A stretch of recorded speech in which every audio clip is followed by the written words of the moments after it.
These days, it's easy to feel helpless. Like the world moves without regard for love. Like together is a past tense, and our future is uncertain. It's easy to feel like our problems are too big to solve. I asked myself, why me? But then I realized that cancer doesn't discriminate. Cancer can happen to anybody. But every big problem is just a series of small ones. The vague but striking fear of a diagnosis, lessened with every late-night question answered. The complex web of individual diseases, untangled with every rogue cell understood. The reality that treatment is out of reach, eliminated with every right to treatment coordinated, and every place to stay secured. The overwhelming burden of the work left to do lowered with every fundraising goal met and every life-saving bill passed. We can't end cancer alone. But when each one of our 1.5 million volunteers, staff, and researchers solves a small problem, hope gets bigger.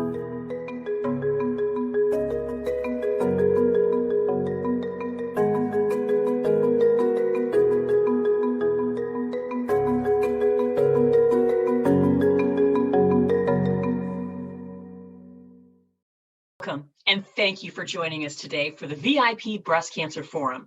My name is Kaylee Chris, and I am joining you live from North Canton, Ohio. I have been working with the American Cancer Society for years, and it's so great to see so many people like you come out to events and be a part of the fundraising and really fight to end breast cancer. Now, today, we have gathered our most impactful supporters in the fight against breast cancer to give you an inside look into the impact your dollars have made. In the next half hour, you'll learn more about the American Cancer Society's funded work, hear from survivors, and hear from the front lines about the impact of COVID-19 on diagnosis and treatment. So joining me now is my co-host, Alex Garnaputi. Hey, Alex. Hi, Kaylee. Alex Garnaputi here, and I'm a senior manager with the American Cancer Society, and I'm so excited to be a part of this really awesome program. I want to draw your attention really quickly to the scrolling names that you can see at the bottom of your screen. They represent our highest fundraisers from our Power of Pink and Real Men Wear Pink campaigns, as well as our Making Strides Against Breast Cancer pace setters across our 7-state region. I want to take a quick moment to say a huge thank you to each of these individuals. In a year with so many extraordinary challenges, all of you have made such a real and deep contribution to our work. Thank you so much to each of you for helping move the fight against breast cancer forward.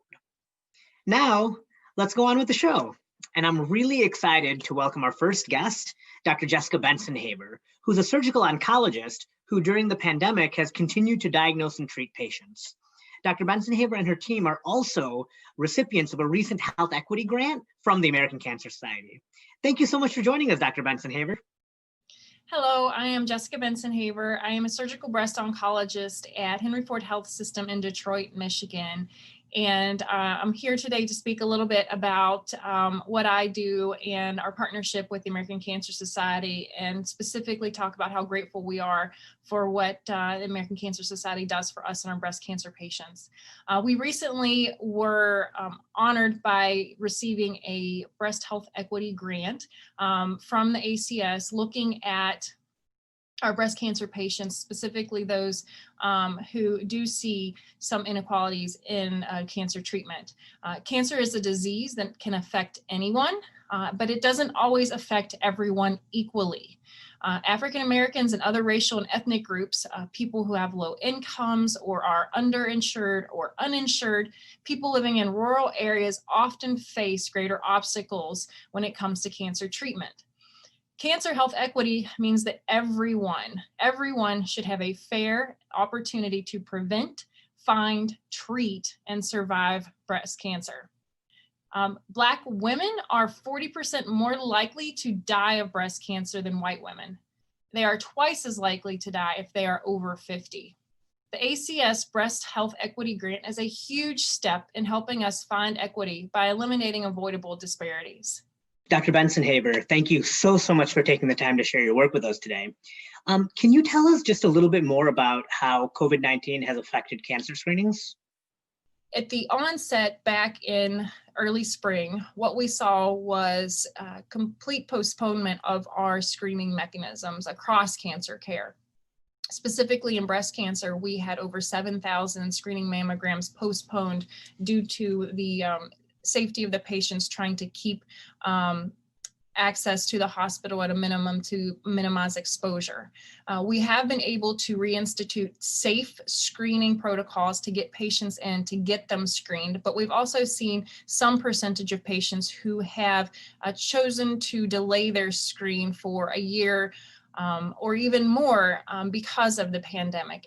I can't stress enough how much a delay in cancer diagnosis has an impact on outcomes, and we don't want patients waiting longer than what they were supposed to in order to get their screening mammograms performed and to make sure that they are okay, and that they don't need any additional diagnostics, any additional treatments before their breast health care. Thank you so much for those insights into how screenings have really been delayed and also the downstream effects that can have on patients. Could you tell us, kind of shifting a little bit to current patients, can you tell us a little bit about how COVID-19 has affected patients currently undergoing treatment? During the heart of the pandemic, during the period when hospitals were overwhelmed with the COVID patients, cancer treatments also were affected, and this was nationwide. One of the things we were able to do specifically in breast cancer treatment was utilize cancer biology in order to be able to initiate treatment without delaying at least the start of some type of cancer treatment. So for example, patients that we knew were going to need chemotherapy, we were able to initiate their treatment with chemotherapy rather than going straight to surgery if they would have normally been a primary surgery candidate. Patients who had tumors fed by estrogen and progesterone, we were able to start hormone blocking treatment in order to initiate the treatment of their cancer so that they were able to move forward with treatment and not have their treatment delayed. Luckily, we were able to catch up on all of our COVID backlog and cancer cases by the end of May. That said, now we are seeing the impact of catching up on this postponed screening. So a lot of the screens that were delayed are now coming in, and we're getting and seeing those earlier stage breast cancer patients that would have been caught back normally in late spring, early summer. So we have seen an influx of cancers based on the reinstitution of our screening. Again, Dr. Benson-Haber, thank you so much for taking the time to join us today. We're so grateful for it. Is there anything else that you'd like to share with us? I want to take a moment to thank everybody on the call for all of their efforts, all of the research dollars that have come in. It is priceless to us in cancer treatment. It's something that without which we would not be able to move forward, oftentimes not only with the research, but with the access that the American Cancer Society puts forth for our cancer patients. One of the biggest impacts that the pandemic has had on our society is indeed cancer research. So please continue making your efforts. Please keep the dollars coming in. I can absolutely 100% guarantee that it is all going to good use, and that our patients are unbelievably grateful. We are unbelievably grateful, and just cannot thank all of the fundraisers, all of the donors enough for everything they've done for cancer and cancer research. Wow. Thanks, Dr. Benson-Haber. And I echo her sentiments. Thank you to each of you for the work you did this year to raise funds to continue this life-saving mission. It's invaluable, especially as we are seeing such a steep decline in funding. Now, let's hear from one of Dr. Benson-Haber's patients. My name is Dorothy Lynn Haynes. I'm 27 years old, and I'm a breast cancer survivor. I felt a lump on my breast. From that moment, that's when cancer came in my life and shook everything up. The doctors told me and my husband at this moment it would not be the best time to have children. 2 weeks later, we go to freeze our eggs. She said, well, we can't freeze your eggs. I said, what do you mean? You're already pregnant. It was scary because I knew at that moment it was going to come with challenges, how we was going to go forward with treatment. As a woman, I felt, nobody told me this, but in my mind, I just felt like I had to make a decision picking my life or my child's life. I just kept fighting that battle. I want to be here, but I don't want to hurt my baby with the chemo, with the treatment, with the drugs. So it was a constant battle during the whole pregnancy. I took a break February to April and had him April 18th. I started the second round in May 2020, and I rung the bell August 20th, 2020. When you ring the bell, that's pretty much saying you done with treatment, you're in remission. I say I'm cancer-free. I just got my report out last week, so everything is really fresh. American Cancer Society definitely provided hope for me, for my family. They helped make my baby boy life possible. I feel hope. I feel love. I feel like he's a miracle. That's my miracle child. I'm happy, I'm blessed.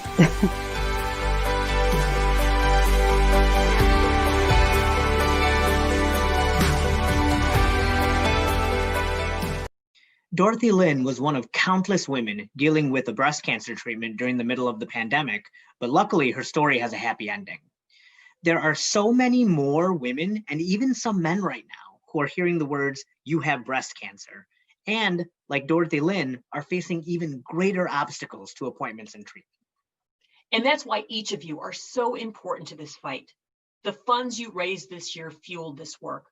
Work like Dr. Benson Haver's grant and research happening across the country.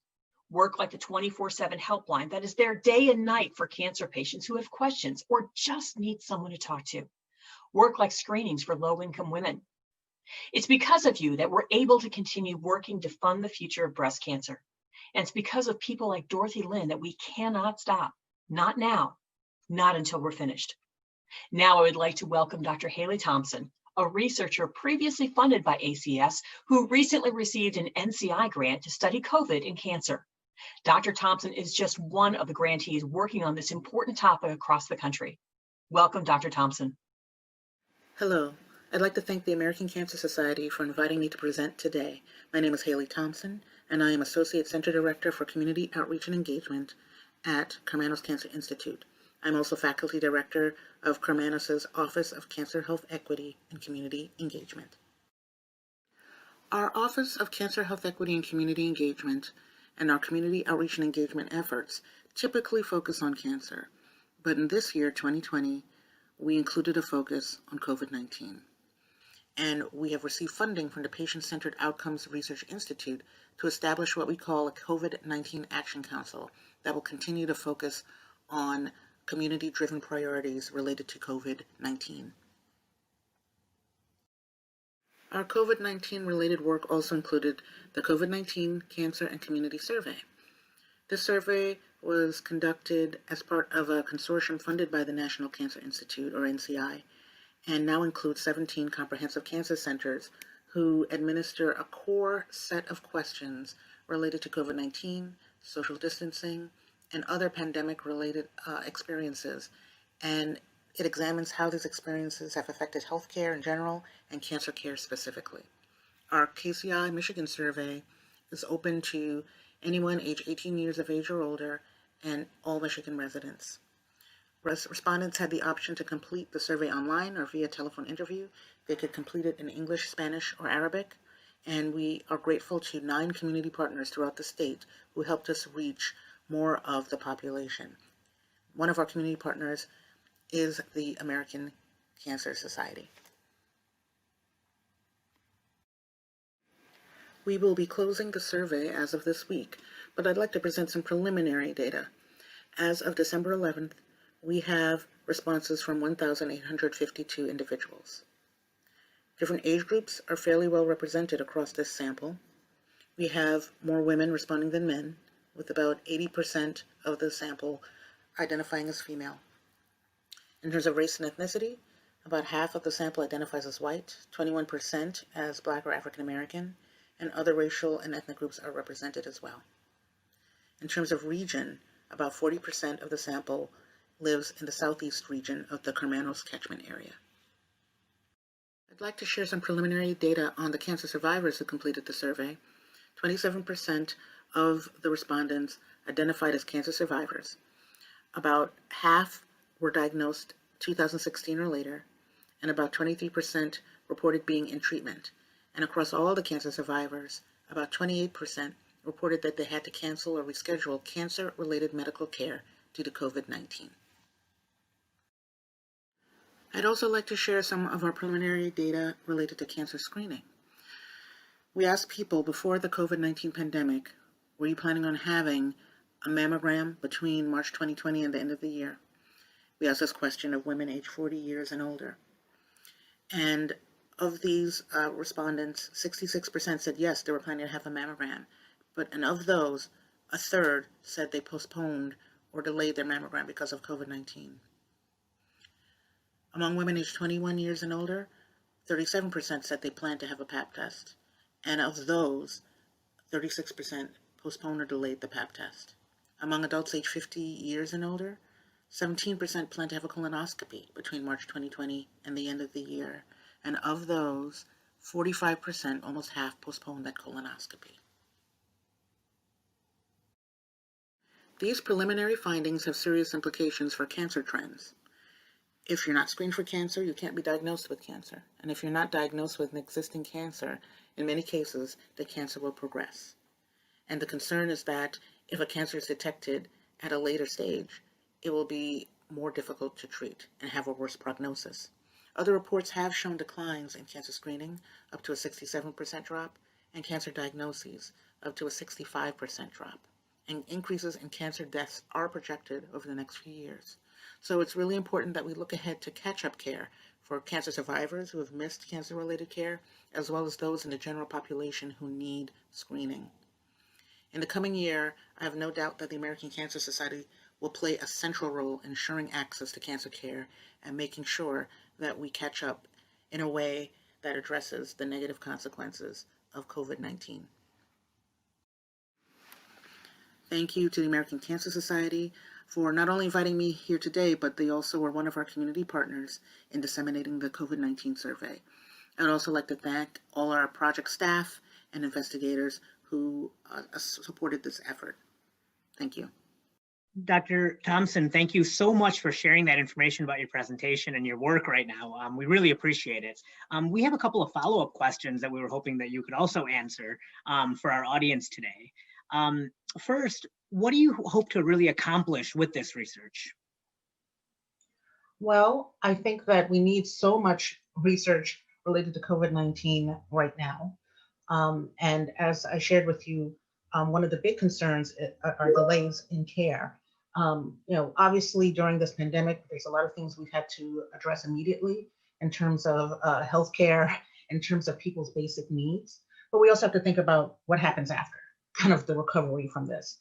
And I think data like we're collecting at Hermanos and what's being collected in other parts of the country at other cancer centers is going to help us, is going to help guide us in terms of understanding what do we do afterwards to get people,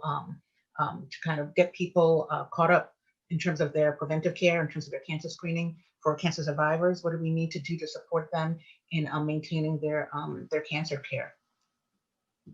Oh, that's really helpful to clarify, because, kind of a follow-up to that really is asking, kind of the thought of why, in this moment, is it really so important for us to study COVID-19 and its effects on cancer?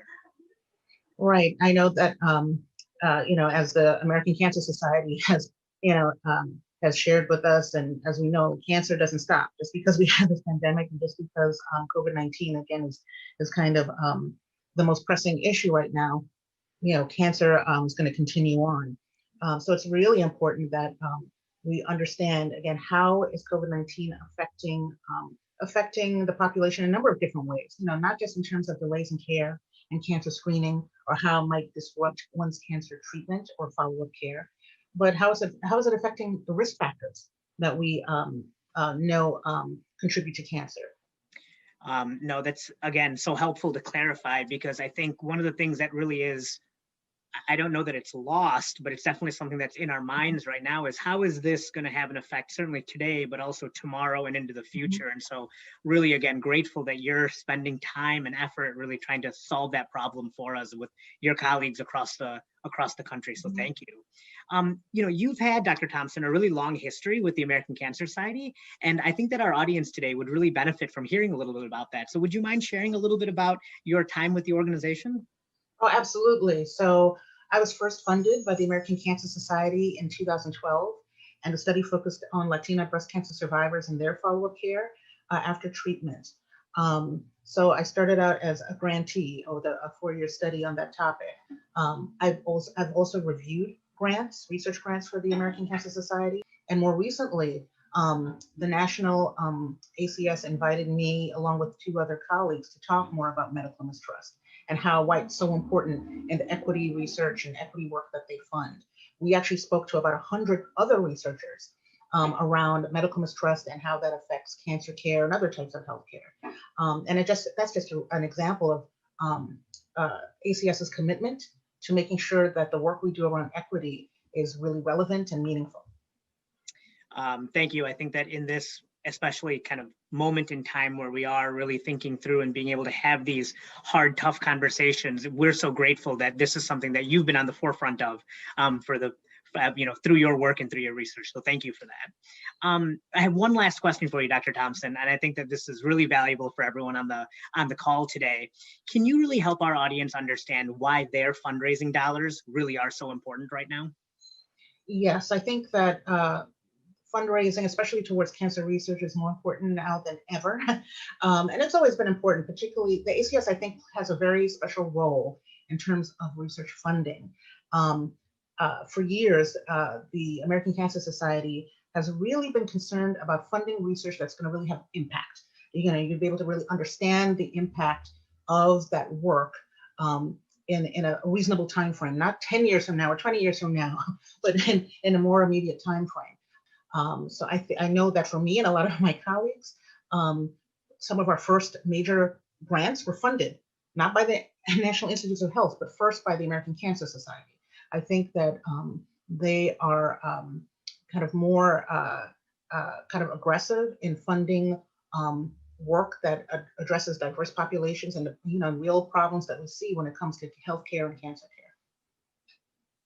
Thank you so much, Dr. Thompson, and thank you so much for your time. I know this has been really, I know it's a short moment, but we really greatly appreciate you taking a few minutes away from your work to join us. And I know that on behalf of our audience and everyone, we thank you so much for everything that you're doing to move the fight against cancer forward. So thank you for your time. Thank you and the ACS for all the work that you do. Thanks, Alex and Dr. Thompson. As you just heard, there are disparities and health equity issues faced by African American women and other racial and ethnic groups that impact cancer outcomes. COVID has broadened that gap. Thanks, Alex and Dr. Thompson, for sharing some of the work to find solutions to these issues. Okay, it's time. I want to shout out to all the amazing fundraisers listening today for your work. You make all of this possible. You drive our mission. It's so true, Kaylee. Each of you are the American Cancer Society, and we're so thankful for each of you. And really, no one can share how grateful we are more sincerely than a survivor. Thanksgiving has always been a big holiday in the family, and it's all the food. And when Thanksgiving falls less than a week after major surgery, and Mom can't cook, Mom can't even get out of her chair. Thanksgiving now takes on a very special meaning in our family. It really is the time when we really give thanks, because it was a time when we were kind of at our lowest. I called in and I was asking the doctor. She said, "Do you have your results yet?" "No." She said, "Let me check. I'll call you right back." And she said, "I hate to do this over the phone. You have breast cancer." And it rocked my world. We were devastated. The whole family was scared. And we had to decide how we were going to approach the boys because they were younger. I felt like I had to be strong for my little brother. He just asked me, be like, "Is Mom going to die? Is Mom going to die?" And the hardest thing is lying to him saying, no, mom's not gonna die. But you don't even know. That is the Thanksgiving Day turkey. Christopher developed his love of cooking because I put him in cooking classes while I was in treatment, and he found that that was his passion. So he makes the most beautiful Thanksgiving turkey you will ever see. Every once in a while she helps out a lot. Every once in a while I tell her not to help out. I remember the boys asking me, they said, Mom, we want to do something. We want to help people with cancer. When I was 13, I did a cooking competition at Whole Foods. It was a chili cook-off, and I won the competition. I actually put the $100 towards a breast cancer fundraiser. Going through cancer treatment and having something this horrendous go wrong in your life, you kind of have to find some way to give back. The American Cancer Society welcomed me with open arms. I have found a way to help on a large scale, and I know that the money that I raise funds vital research, and it pays for really, really important patient services.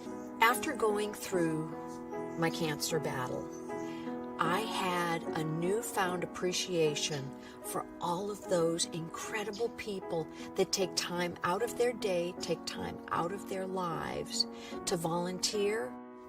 I thank each and every one of you from the bottom of my heart. You're making a difference, and you give us hope that in my lifetime, I'm going to see an end to cancer. To life. To life.